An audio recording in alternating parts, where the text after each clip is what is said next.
Alicia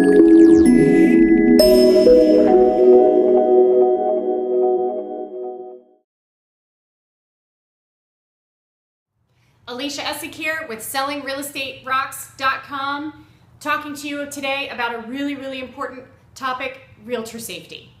I want you to think about the name Beverly Carter.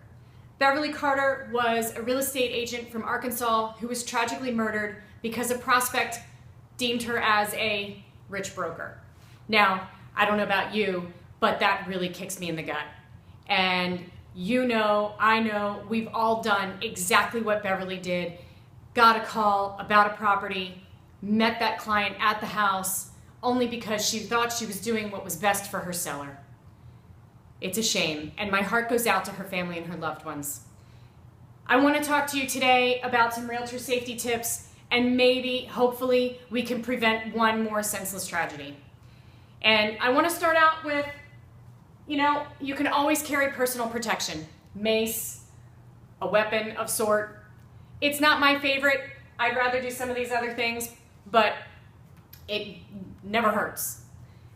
The second one is when you get that call, hi, I want to see 123 Banana Lane. Can you show it to me in 2 hours? I'd like to see you take control of that conversation and say, hey, listen, let me tell you how I work. I like you to come into the office. I meet all my prospects in the office. We talk about what you're looking for, we discuss financing, and we also look at homes on the internet to see if there's anything else you'd like to see. When that client hears that and you say to them, how does that sound? Most of the time you're going to find that the client will then say, that sounds great. And you can then schedule an appointment with that prospect in your office. If not in your office, at least in a public place, a coffee shop or a lunch restaurant or something like that.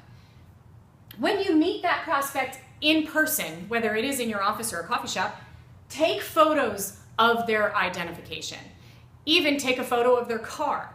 Send those photos to your office manager or your office administrator or your spouse or close friends so that everyone knows who you're with and what they're driving. If you want, take a buddy with you.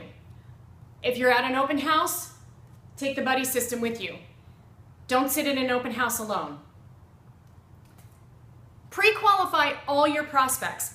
When you have that buyer appointment that I just spoke about, you can talk about financing and have your preferred lender pre-qualify them. When they do that, they're going to then gather more vital information from the prospect, like their social security number, and also potentially do a background check, all which is an extra added layer of protection for you.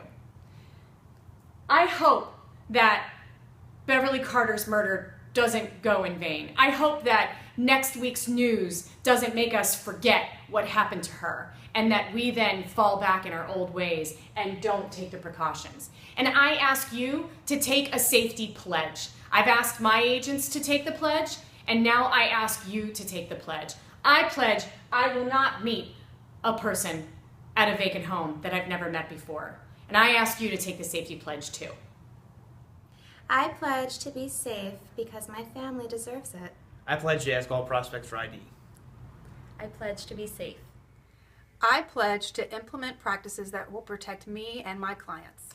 When visiting properties, I pledge to be safe both for myself and for my clients. Hi everybody, I'm taking the safety pledge and you need to too.